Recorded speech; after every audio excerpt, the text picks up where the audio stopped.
Janaranjana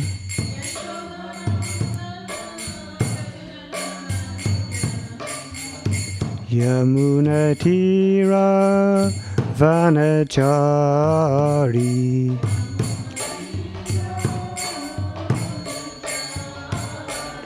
Yamunatira Vanachari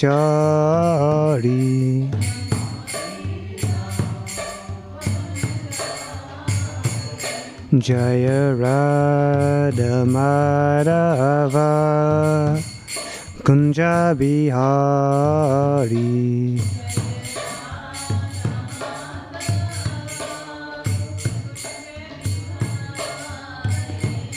Jaya Gopi Jana Vallabha Girivaradari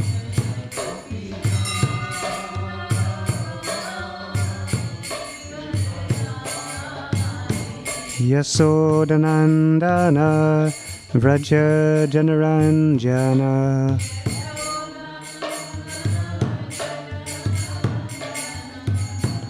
Yamunatira Vanachari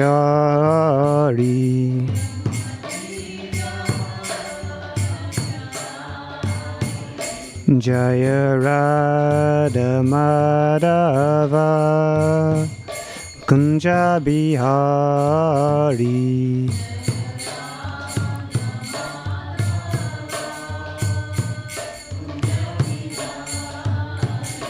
Hare Krishna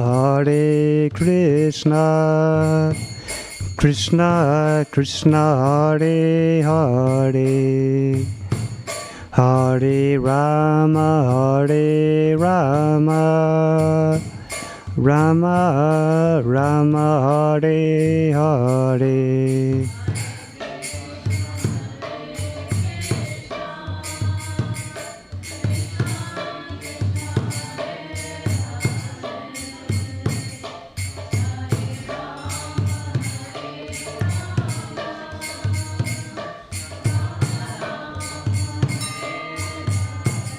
Hare Krishna Krishna Krishna Hare Hare Hare Rama Rama Rama Hare Hare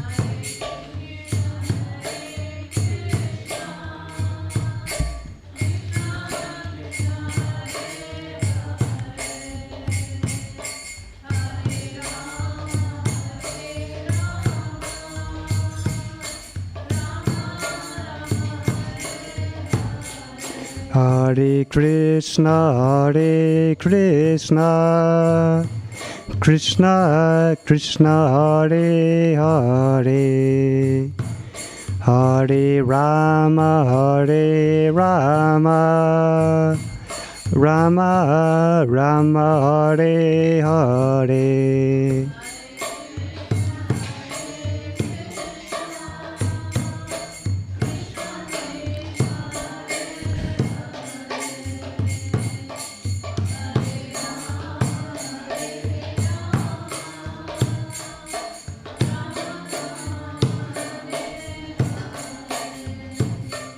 Okay, thank you. Thank you.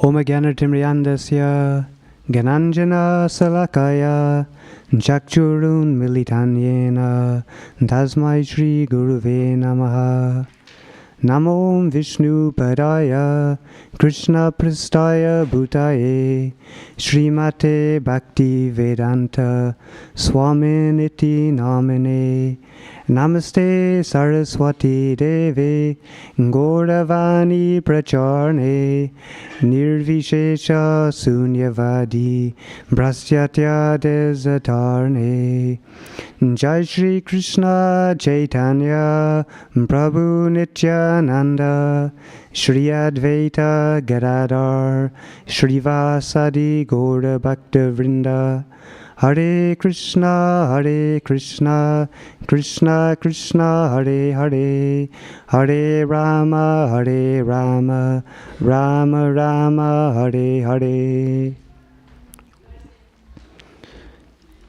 Om Namo Bhagavate Vasudevaya.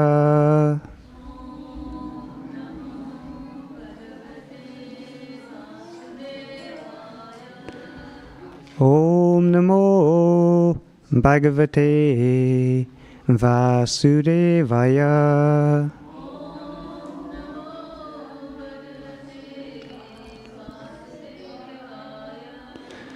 Om Namo Bhagavate Vasudevaya.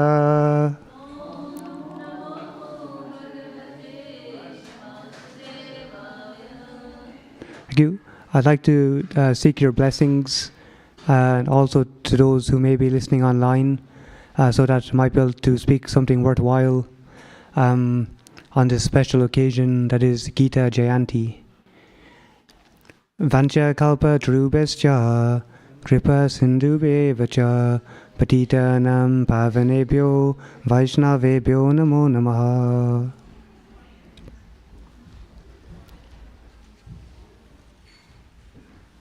So we're first going to start with the Sanskrit recitation.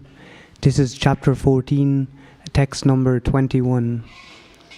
And the recitation, the verse is on the screen.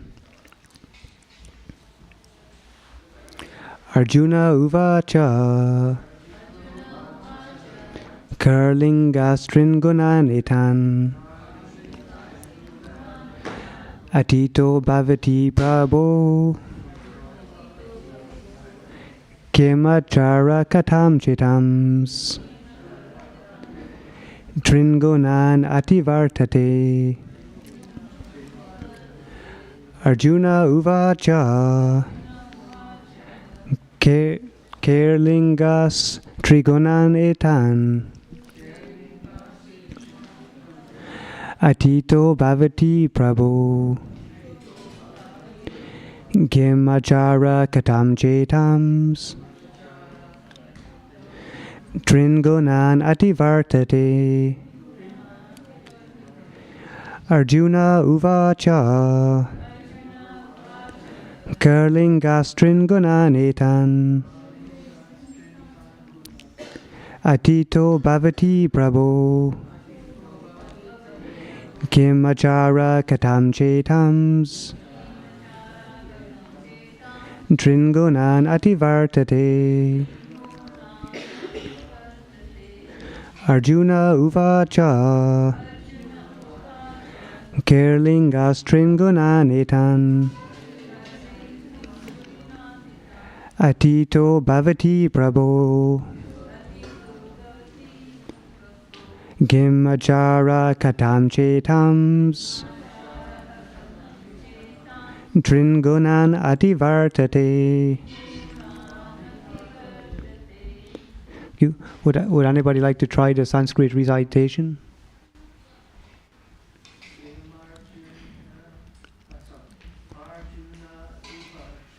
Arjuna uvacha Kerlingas Tringunanitan Atito bhavati prabho Kimachara katam chetams Tringunan ativartate. Arjuna uvacha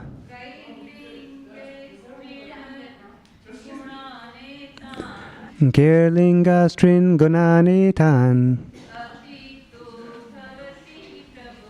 Atito bhavati prabhu Kimachara katam chetams Tringunan ativartate. Okay, thank you. And the translation and purport by His Divine Grace, A.C. Bhaktivedanta Swami Srila Prabhupada ki. Arjuna inquired, O my dear Lord, by which symptoms is one known who is transcendental to these three modes? What is his behavior? And how does he transcend the modes of nature? So Arjuna inquired, O my dear Lord, by which symptoms is one known who is transcendental to these three modes? What is his behavior? And how does he transcend the modes of nature? And purport. In this verse, Arjuna's questions are very appropriate. He wants to know the symptoms of a person who has already transcended the material modes. He first inquires of the symptoms of such a transcendental person. How can one understand that he has already transcended the influence of the modes of material nature? The second question asks how he lives and what his activities are. Are they regulated or non-regulated? Then Arjuna inquires of the means by which he can attain the transcendental nature. This is very important. Unless one knows the direct means by which one can be situated always transcendentally, there is no possibility of showing the symptoms. All these questions put by Arjuna are very important, and the Lord answers them. So these are some inquiries from Arjuna about what is someone who has actually transcended these three modes of material nature. So we may be familiar with the three modes of nature. They're goodness, passion, and ignorance.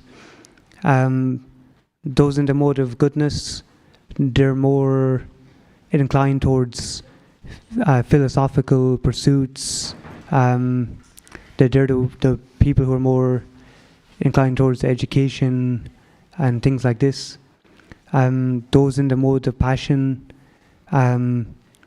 is generally characterized by romance, and those in the mode of ignorance, they're the ones who are generally addicted to sleeping and intoxication. So those in the mode of goodness, or those in the mode of ignorance, they will naturally, their consciousness will become more and more degraded and entangled in material life, and they'll actually, their destination is towards the lower planetary systems, or towards the lower species of life. So it's not a very, they don't have a good a destination. It's not very, good perspective in terms of where their destination is. And then those in the mode of passion, they'll generally stay in this material world. They're very much generally interested in what we call fruitive activity, maintaining, family life and so on. But they don't go any higher than that. And then those in the mode of goodness, they'll actually go beyond, eventually beyond the mode of goodness. Theirs is a more progressive path. So in terms of the three modes, they're all actually binding. Even the mode of goodness, actually those who may be in the mode of goodness, they're generally satisfied and happy in their material life, and they can develop pride, intellectual pride, and this can be a cause of bondage. So when we have what's called sattva gun, which is pure goodness, this is when we transcend the modes. So sattva gun, it means pure goodness. So pure goodness means goodness without any tinge of the modes of ignorance and passion. So when one attains a state of pure goodness, then that's known to be transcendental, that their consciousness has transcended the modes.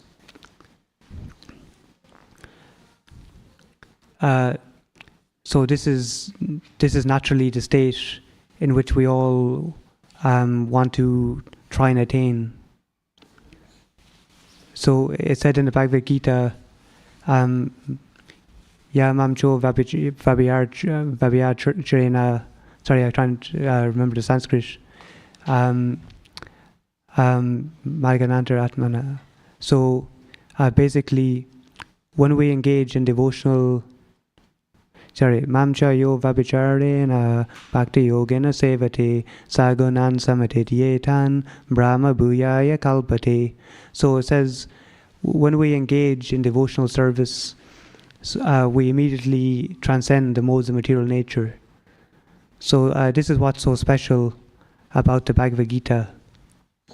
It teaches us who we are,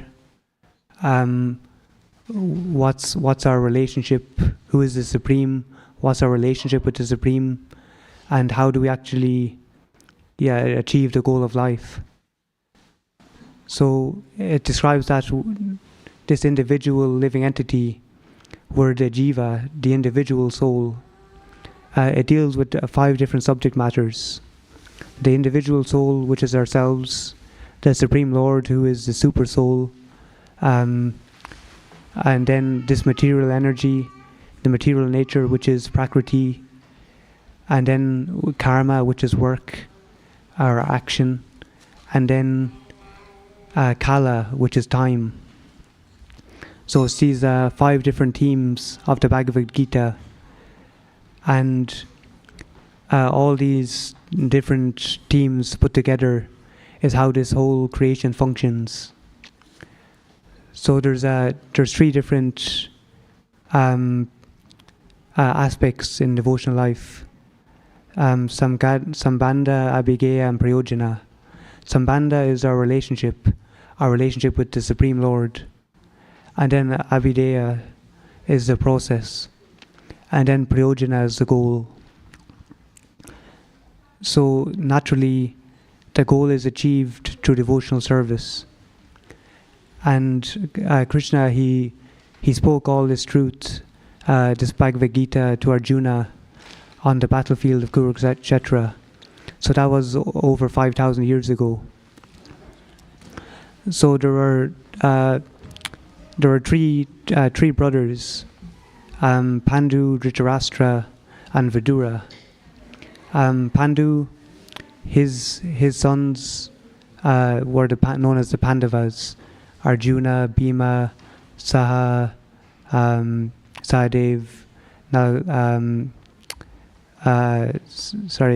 Sahadev, Yudhisthira, and Sahadev's brother, the twin brother of Sahadev, Nakula, yeah. So the 5 brothers.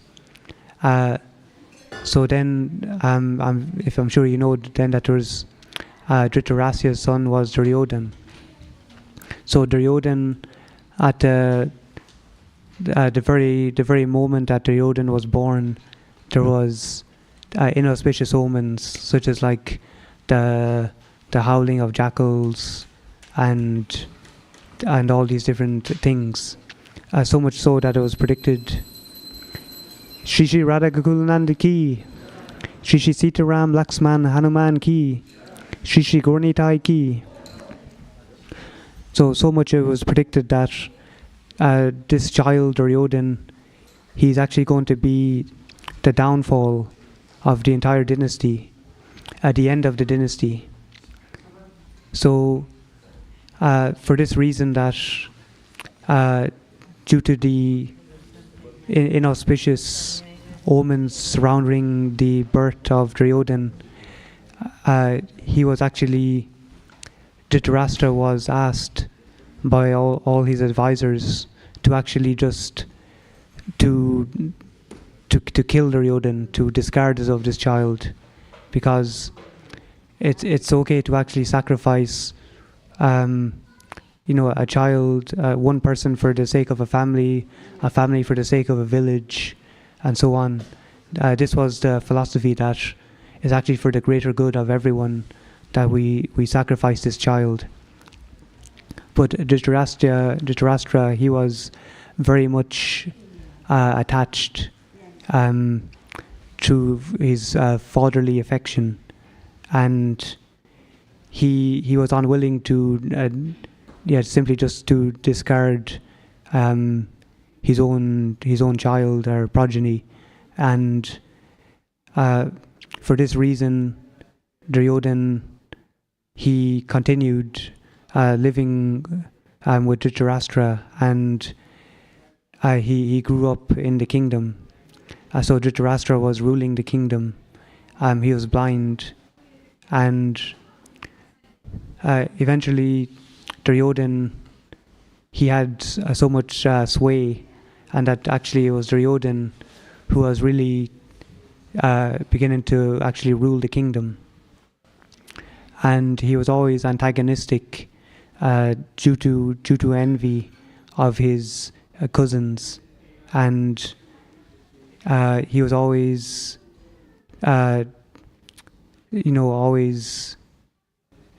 trying to get them, to put them down. He tried to poison them, and so many different things. So this was Duryodhana, and naturally the enmity was so much that eventually he had the Pandus banished. So they were forced to go to live in the forest, and eventually, due to so much we might call it atrocities, but so much bad behavior and enmity, that the Pandavas, they were just completely disregarded of their nature, of their rightful claim to be rulers, and ultimately they were just completely humiliated and not really treated with such dignity as they were due. And this led to a lot of rage, particularly among the Pandavas and Bhima, that they had vowed to avenge the Kurus, Duryodhana and his brothers. So this is ultimately what led to the conflict, as we know, as the Battle of Kurukshetra. So the Battle of Kurukshetra, that over 5,000 years ago, it took place. So basically, Kurukshetra is basically like a holy field, a holy place, and this is where the armies assembled of each side, the Kurus and the Pandavas, with Krishna on the side of the Pandavas. So that's very symbolic. Duryodhana, he was asked by Krishna, would you like to have Krishna on your side or Krishna's army? And immediately he said Krishna's army. So that was his vision. He has so many soldiers, powerful soldiers, and on the other side, Yudhisthira, on his side he had Krishna. So that was the difference, that the Pandavas had the vision that only once you have Krishna on your side, everything is okay. And as the different sides were assembled, Arjuna, he asked Krishna, who was his charioteer, to actually to wheel him, to bring him into the middle of the assembly, so that he could see his opponent. And at this stage, he became very emotional because he saw his own kinsmen, his grandfathers, as good as his brothers on the other side. And this led to what Krishna would call a weakness of heart. So it said in the Bhagavad Gita, Karpanya dosa pata savbhavaha prichame svam dharma samudachataha yatriyachan nishitam bruhitan me jisastiham sadimam svam prapanam.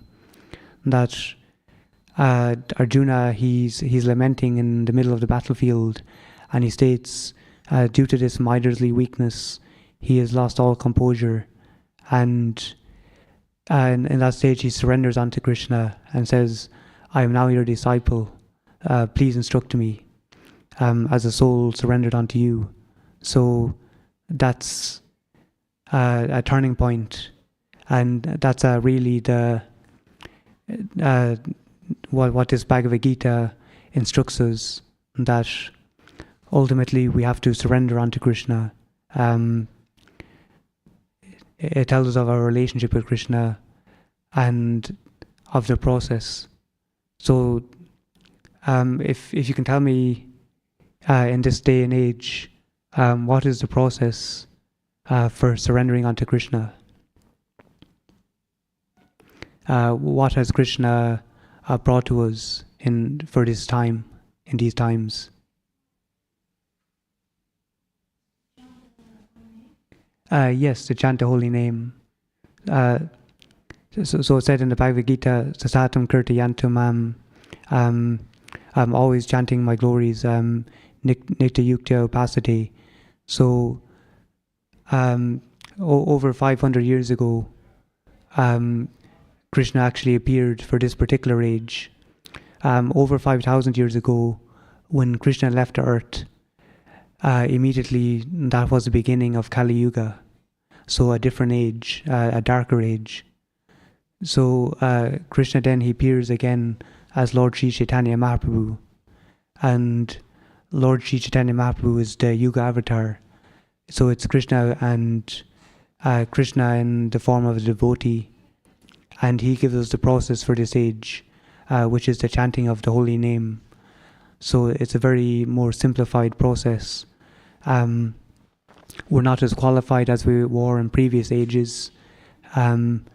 Even in previous ages, as we can see, Yudhisthira and the Pandavas, they conducted these Rajasuya sacrifices, big elaborate sacrifices, where all these very qualified brahmanas, they had to chant all these different elaborate mantras, and it's simply not possible now to do it with such erudition, and it's something which is not, that we're just simply not capable of in this time due to the influence of the age of Kali. Duryodhana himself, he was actually the Kali personified, the dark influence of this age. And if just in case, if you know who was the previous age was Dwapara Yuga, if you know who was actually the embodiment of Dwapara Yuga, that was the Duryodhana, the cousin was Shakuni, so he was in the embodiment of Dwapara Yuga, and ultimately it was Shakuni through the game of dice that led to the banishment of the Pandavas. But it's actually a good example is actually Shakuni in terms of association. So in this day and age, what's very important is to chant the holy name of the Lord, which is given to us as the Hare Krishna Maha Mantra. So if you'd like to repeat with me, we'll all chant together.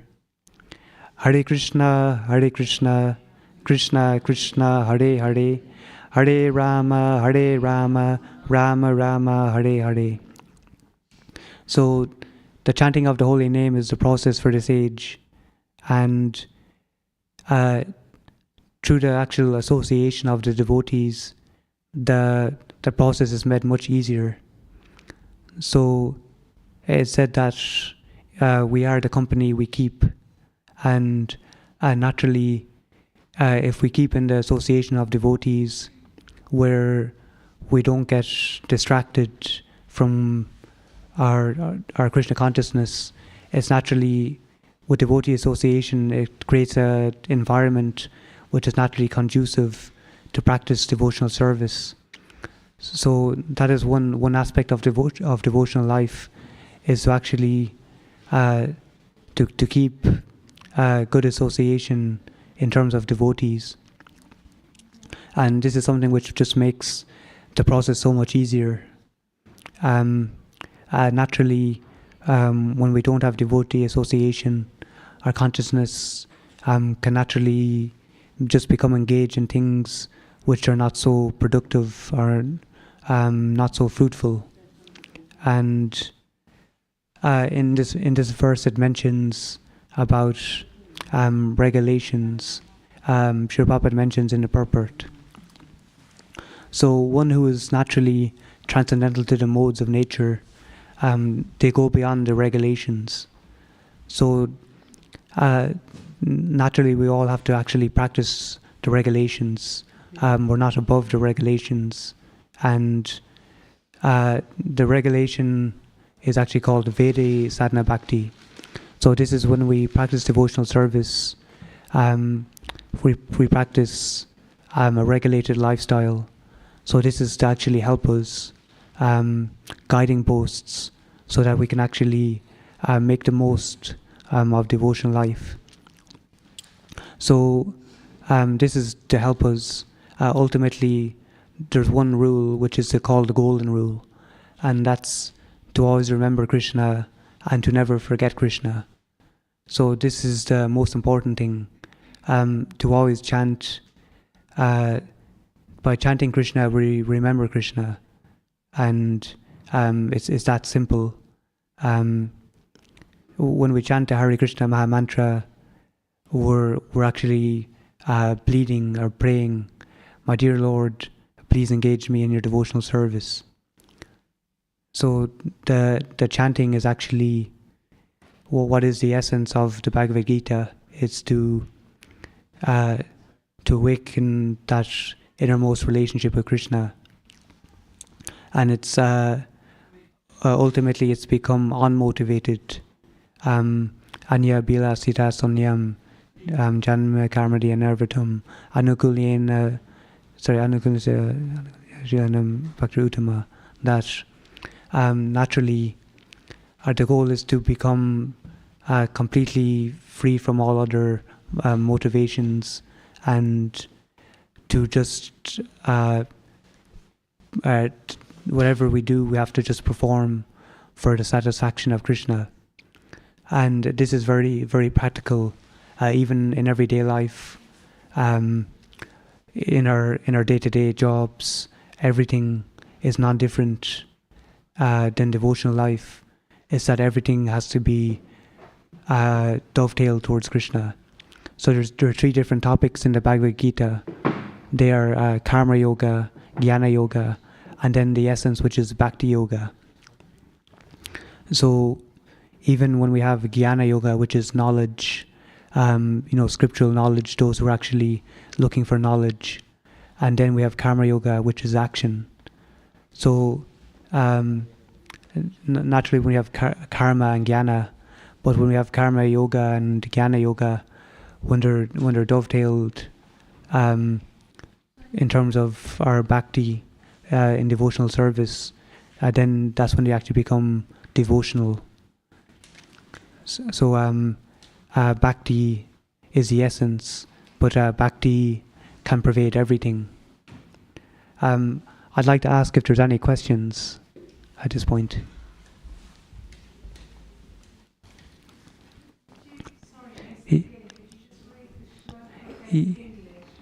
Yes, certainly. Arjuna inquired, "O my dear Lord, by which symptoms..." Arjuna inquired, "O my dear Lord, By which symptoms is one known who is transcendental to these three modes? What is his behavior? And how does he transcend the modes of nature? Yeah, thank you.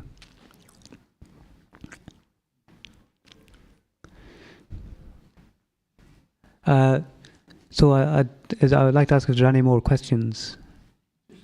Yeah. Yes, please. Thank you. It's very nice. It's from the Bhaktivedanta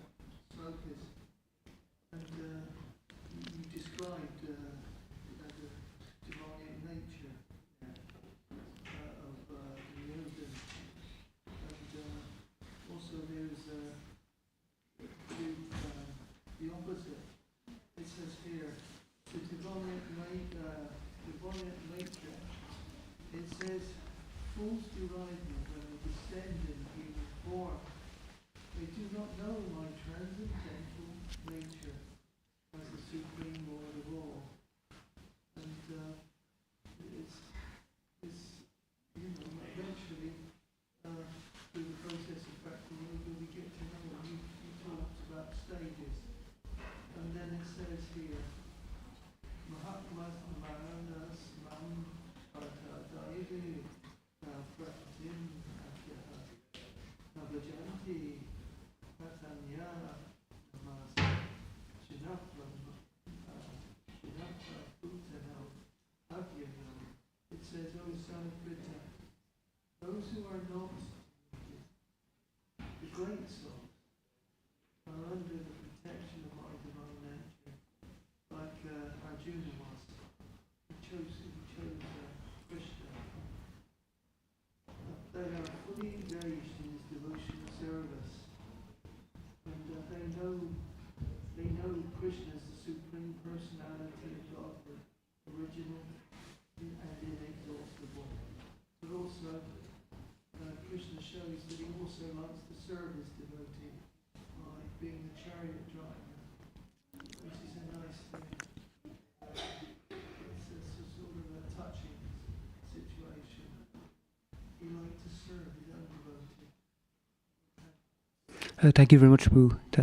That reminds me actually that when Krishna entered the competition in Mathura, it was set by Kamsa, and all these different people in the crowd, they saw Krishna in different ways.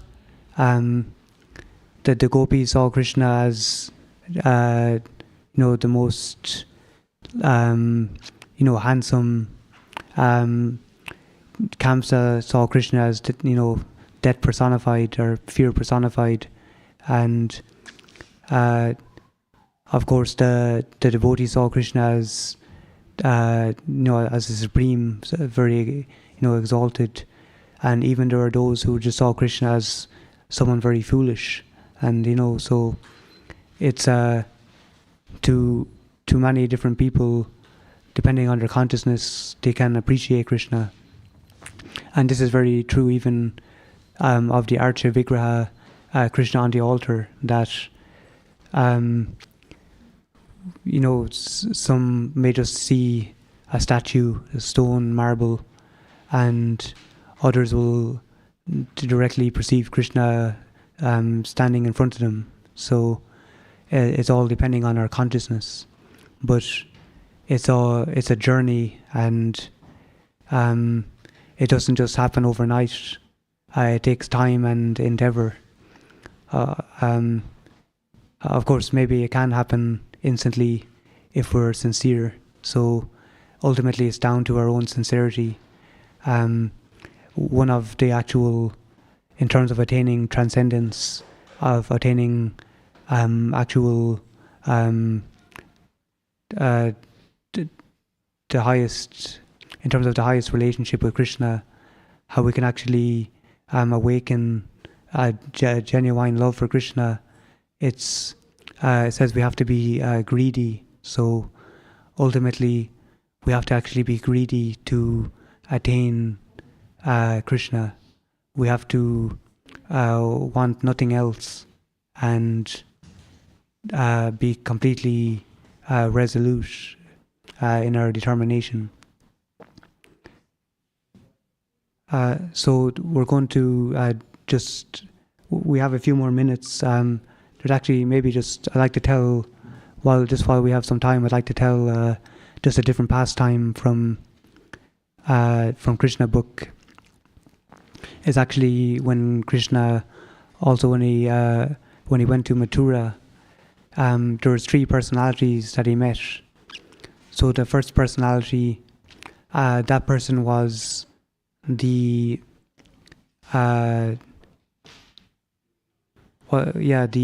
washerman. So the washerman, Krishna asked, can he have some garment, a fine garment? And the washerman got angry. How dare you? He said, you're not the king. And Krishna became angry with the washerman because Krishna is the Supreme Lord.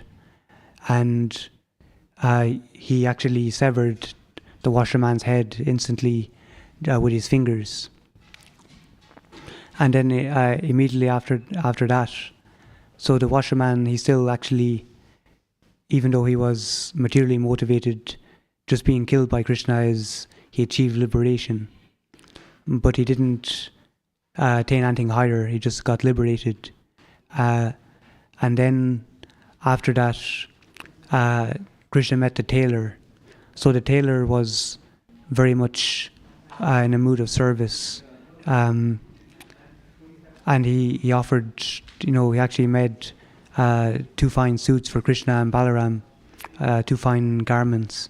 And the tailor achieved a benediction that he'll always have material opulence, and he'll always have enough material opulence for sense gratification. And at the end of his life, he'll be transferred to the spiritual world. And then there was the florist, and the florist just made two garlands for Krishna and Balaram, and his attitude was, I'll give you everything I have. And then the florist, Krishna was completely sold out to the florist and said, that the florist has attained everything. All opulences, everything he wants belongs to the florist. So there's 3 different. It was 3 different levels. One was completely had enmity towards Krishna. One was very much trying to please Krishna, serving Krishna. And then the other was completely sold out to Krishna. And that person who was sold out to Krishna achieved everything they wanted. And ultimately, someone who was actually sold out to Krishna, they only want Krishna. And everything else is a boon. It's for a devotee. Hell with Krishna is like heaven, and heaven without Krishna is like hell. So that's the vision of a devotee, and that's what we have to attain for, not to be so distracted by the externals of the material world, and to have that satisfaction in Krishna consciousness. So thank you very much. Hare Krishna. Thanks.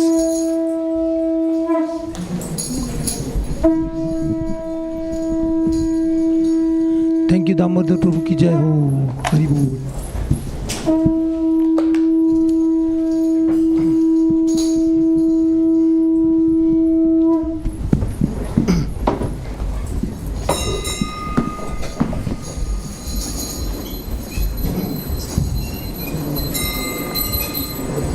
Shri Radha Gokulanand भगवान की, सीताराम लक्ष्मण हनुमान भगवान की, गौर निताय की, गिरि गोवर्धन की, श्रील प्रभुपाद की। कि वो जयो जयो गौरचंदे आरती कशोभा।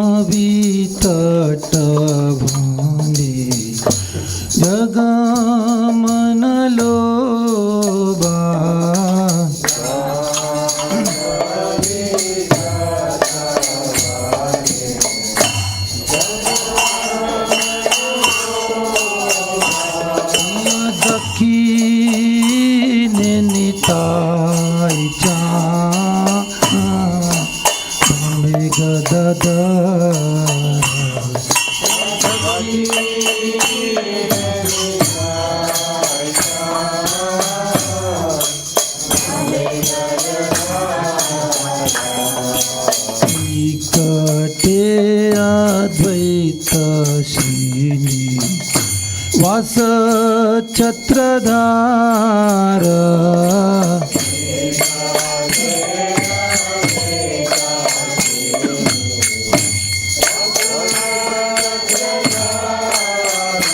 इव बसी अच्छे गोरचा रत्न सिंहासनी बसी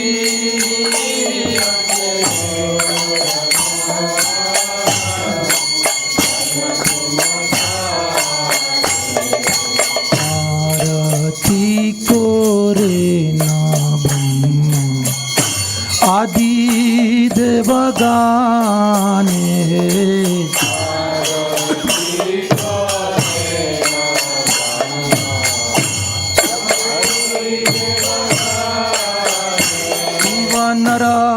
नरादि आदि कोरी चमर दुलाय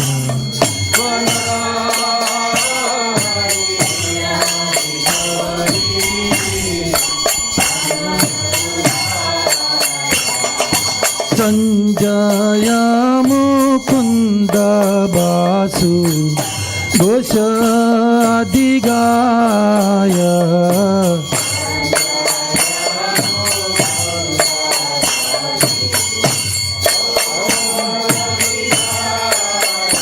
शिव शंख बाजे घंट बाजे बाजे करताल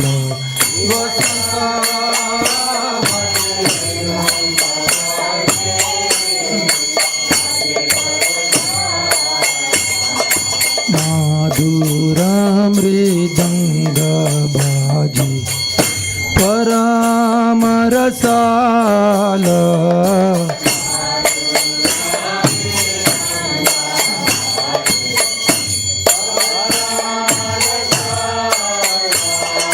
शंखा बाजे घंटा बाजे मधुर मधुर माधुर बाजे शंखा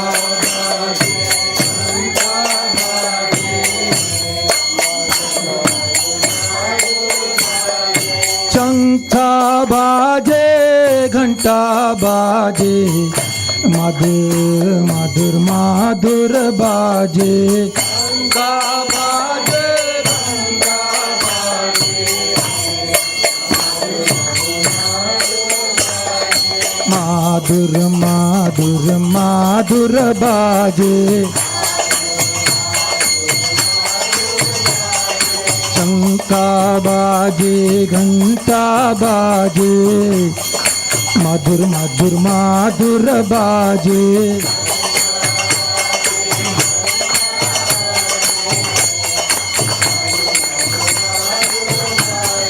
शंखा बाजे घंटा बाजे मधुर मधुर माधुर बाजे गा बाजे घंटा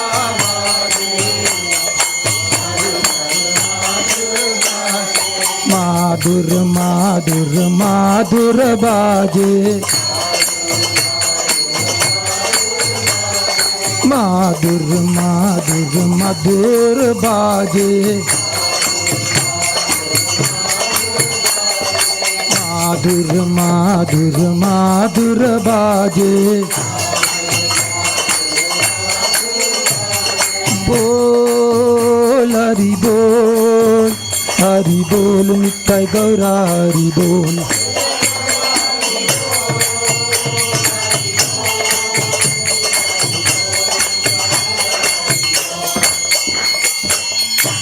किव बहु कोटि चंद्र जिनी वदन उज्ज्वल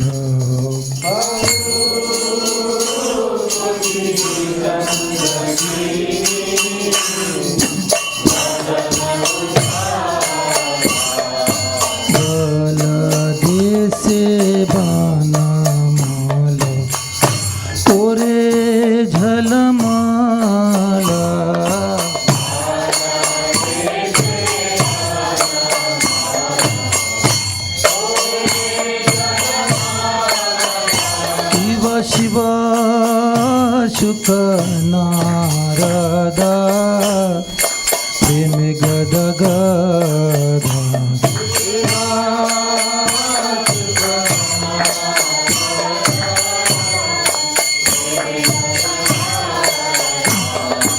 भक्ति विनोद देखे गौरार संपाद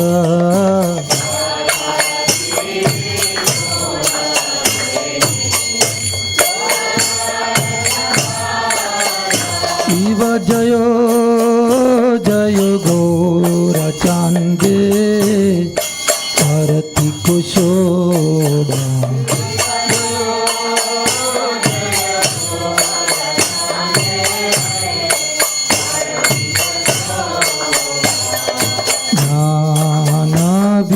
तटवानी जगमन लोभा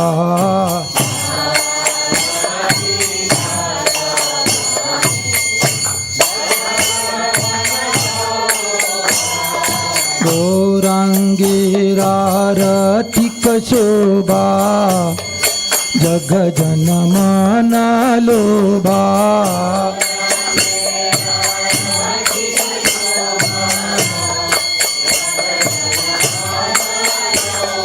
गौरांगे आरतिक शोभा जग जनमन लोभा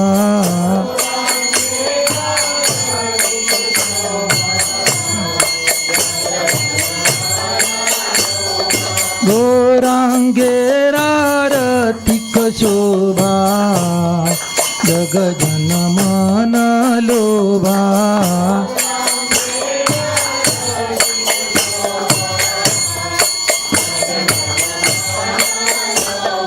जग जनमन लोभा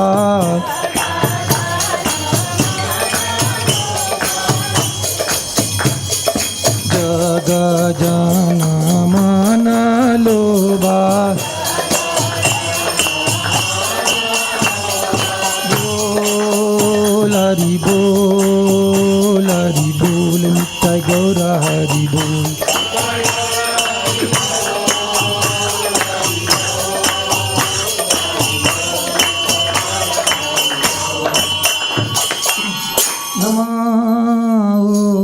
विष्णुपदाय कृष्णप्रेष्ठाय भूतले श्रीमते भक्तिवेदांत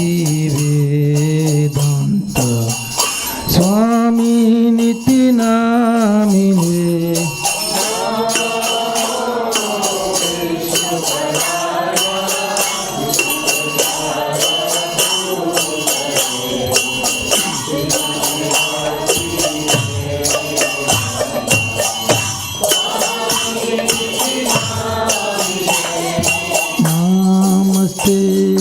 सरस्वती देवे गौरवाणी प्रचारिणे निर्विशेष शून्यवादी पाश्चात्य दिशतारिणे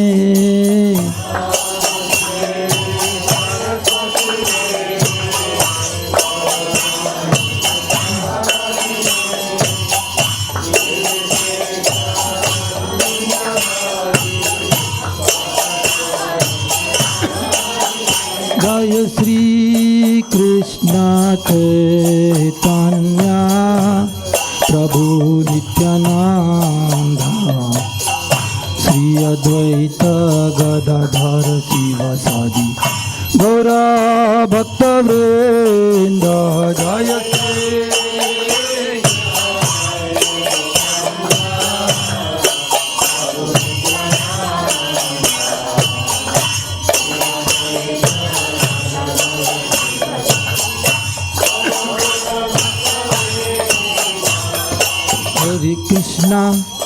Hare Krishna, Krishna Krishna, Hare Hare, Hare Rama, Hare Rama, Rama Rama, Hare Hare. Hare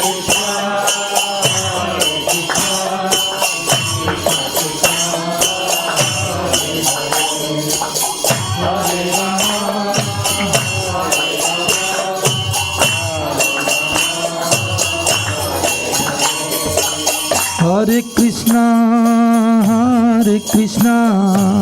Krishna Krishna, Hare Hare, Hare Rama, Hare Rama, Rama Rama, Hare Hare.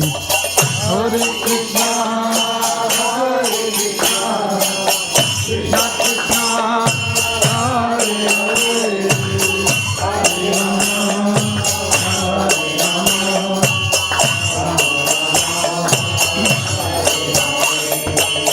Hare Hare Krishna, Krishna Krishna, Hare Hare, Hare Rama, Hare Rama, Rama Rama, Hare Hare. Hare Krishna, Krishna Krishna, Hare Hare, Hare Rama.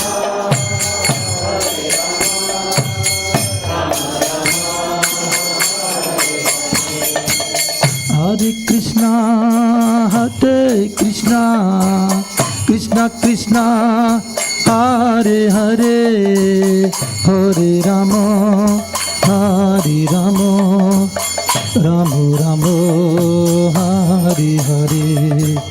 Hare Krishna, Krishna Krishna, Hare Hare, Hare Rama.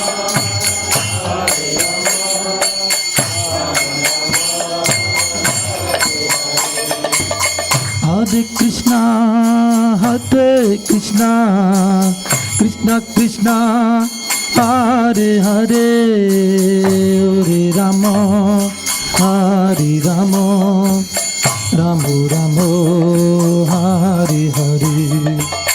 Hare Krishna, Krishna Krishna, Hare Hare, Hare Rama, Hare Rama, Rama Rama. Hare Krishna, Krishna Krishna, Hare Hare, Hare Rama, Hare Rama, Rama Rama, Hare Hare. Hare Krishna, Krishna Krishna, Hare Hare, Hare Rama, Hare Rama, Rama Rama, Hare Hare. Hare Krishna, Krishna Krishna, Hare Hare, Hare Rama, Hare Rama, Rama Rama, Hare Hare. Hare Krishna, Krishna Krishna, Hare Hare, Hare Rama.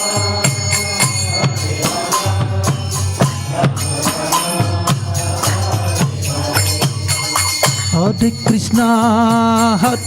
Krishna, Krishna Krishna, Hare Hare, Hare Rama, Hare Rama, Rama Rama, Hare Hare. Hare Krishna, Krishna Krishna, Hare Hare,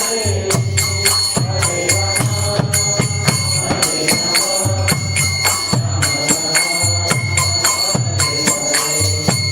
Govinda Jaya Jaya Gopal Jaya Jaya, Govinda Jaya Jaya Gopal Jaya Jaya, Radha Ramana Hari Govinda Jaya Jaya.